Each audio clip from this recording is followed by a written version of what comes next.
ఎక్కడికి వచ్చినాం రా? నమస్తే దోస్తులు. లక్నవరం ఇది ఒక టూరిస్ట్ ప్లేస్. వరంగల్ నుండి 68 కిలోమీటర్లు, మన ములుగురు నుండి అయితే 24 కిలోమీటర్లు. ఇక్కడికి వెళ్ళడానికి ఆటోస్ కానీ బస్సెస్ కానీ ఏమి ఉండవు. డైరెక్ట్ గా ప్రైవేట్ వెహికల్స్ తీసుకొని వెళ్తే బెటర్. పార్కింగ్ అయితే ఫుల్ ఉంటుంది, డోంట్ వరీ. లక్నవరంలో 2 బ్రిడ్జ్లు ఉంటాయి. ఏ బ్రిడ్జ్ నుంచి అయినా మనం వెళ్ళొచ్చు. ఎంట్రన్స్ టికెట్ పెద్దలకు 10 రూపాయలు, చిన్నలకు అయితే 5 రూపాయలు ఉంటాయి. అండ్ కింద పెద్ద చెరువు ఉంటది. ఆ పైన బ్రిడ్జ్ పైన నడుస్తూ ఉంటే ఉయ్యాల ఊగుతూ ఉంటది. సో ఏం టెన్షన్ పడాల్సిన అవసరం లేదు, ఏం కింద పడము.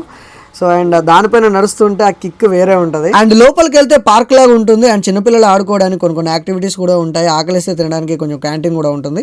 లక్నవరం వెళ్తే మనం ఖచ్చితంగా బోటింగ్ చేయాలి. And speed boat, normal boat ఉంటుంది. స్పీడ్ బోట్ అయితే ఒక్కరికి 100 రూపాయలు, నార్మల్ బోట్ అయితే ఒక్కరికి 50 రూపాయలు. నేనైతే నా ఫ్రెండ్స్తో బోట్లో చాలా ఎంజాయ్ చేశాను. బోట్లో వెళ్తుంటే మాత్రం చాలా హ్యాపీగా ఉంటుంది. చుట్టూరు కొండలు మధ్యలో మనం ఉంటాము. అండ్ అక్కడ దూరంగా కనబడుతుంది చూసినాము, అదే ఐలాండ్. సో ఐలాండ్ కూడా మనం వెళ్ళొచ్చు, కాకపోతే కొంచెం ఎక్కువ పే ఉంటుంది. అక్కడ కూడా స్టే చేయొచ్చు. అండ్ 2000 నుంచి 3000 మధ్యలో ఉంటుంది. అండ్ ఇక్కడ సైక్లింగ్ అండ్ జిప్ లైన్ కూడా ఉంటుంది. అండ్ కాకపోతే ఎక్కువ కాస్ట్ ఉంది, 300 రూపీస్ అట. ఈ రోజు హాలిడే కాబట్టి మెయిన్ గా స్టూడెంట్స్, ఫ్రెండ్స్, ఫ్యామిలీస్, లవర్స్ ఎక్కువ వచ్చిళ్ళు. అండ్ లక్నవరమే చూద్దాం అనుకోని డైరెక్ట్ గా రావద్దు. ఎందుకంటే మనకు పక్కనే మన రామప్ప ఉంటుంది, పక్కనే మేడారం ఉంటుంది. కొంచెం ముందుకెళ్తే బోగాతా వాటర్ ఫాల్ కూడా ఉంటుంది. సో ఇవన్నీ మీకు కవర్ అయితే అండ్ ప్రాపర్గా ప్లాన్ చేసుకొని రండి అండ్ చిల్ అవ్వండి.